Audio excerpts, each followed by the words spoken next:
Nasdem tinggalkan Anies, kadrun panik, keputusan Surya Paloh di luar duga.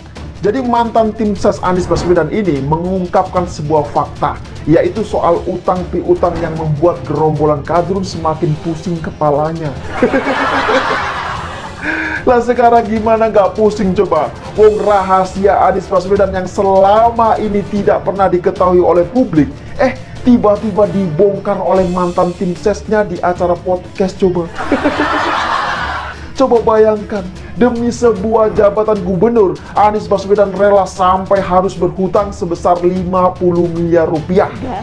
Citra Anies menjadi sangat buruk dengan bocornya jeroan-jeroan ini ya. Anies terkesan sebagai orang yang ingkar janji, seperti kacang lupa kulitnya, dan dalam soal duit nggak bisa dipercaya. Utang 50 miliar kok nggak dibayar-bayar. Ketika diingatkan punya utang, malah ngeles. Blunder banget ya. Akhlaknya Anies jadi dipertanyakan publik kan? Sementara banyak pihak yang menilai bahwa dengan adanya manuver Surya Paloh ke partai lain semakin kecil kemungkinan Anies ini dipertahankan jadi bakal calon presiden. Nasdem diperkirakan bakal cabut dari rencana koalisi dengan PKS dan Demokrat. Mencium gelagat kurang baik soal kasus hutang 50M ini, patut kita duga pengakuan soal hutang Anies ini masih akan ramai. Sandiaga Uno dan Gerindra bisa saja menjadikan masalah ini sebagai kartu as untuk melawan Anies kalau sampai macam-macam.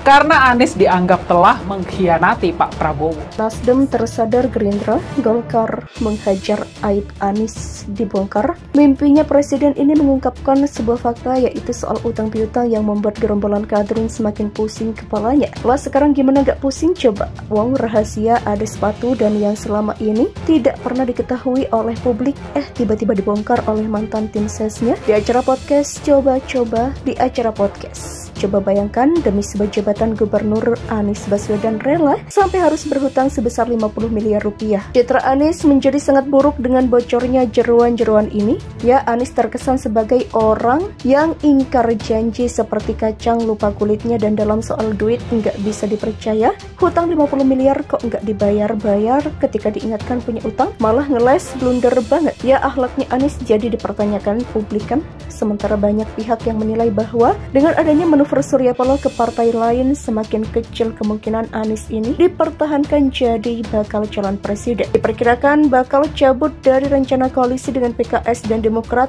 Mencium gelagat kurang baik soal kasus hutang 50 miliar ini.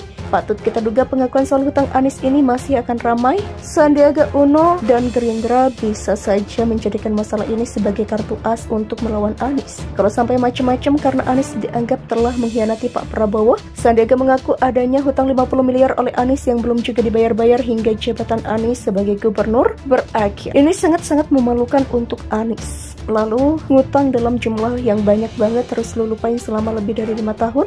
Ya kan, kalau nggak dibocorin oleh petinggi Golkar Erwin, soal utang ini nggak bakal selesai. Nggak bakal diselesaikan oleh Anies. Bener nggak? Sampai-sampai ini pihak Anies ngeles menyatakan bahwa soal hutang itu dinyatakan selesai atau lunas di pemasangan Anies Sandi memenangkan pilkada waktu itu. Tapi ternyata buat Sandiaga yang punya duit nih ya, hutang itu masih dianggap sebagai hutang. Artinya Anies lah yang dinilai lalai belum bayar hutang 50 miliar rupiah itu. Sampai sekarang, ambiar bener ini. Oke, awalnya video ini bermanfaat untuk mengulik alasan kenapa sih dalam beberapa hari belakangan ini muncul kebocoran-kebocoran informasi jeroannya Anies Baswedan. Ya, alasan yang sangat menarik untuk diketahui karena membocorkan itu adalah para petinggi partai, dua partai yang merupakan sahabat Nasdem, yakni Gerindra dan Golkar. Dan kebocoran-kebocoran ini bersama dengan manuver Nasdem yang pamer kemesraan dengan partai-partai tersebut. Di depan publik katanya mau koalisi dengan partai-partai oposisi, PKS dan juga Demokrat lah.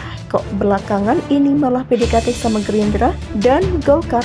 Publik kan jadinya bertanya-tanya. Nah, saya kira sih Nasdem ini sedang menjalankan plan B, karena plan A mereka kayaknya udah mentok. Partai Nasdem bisa dibilang kejelek banget.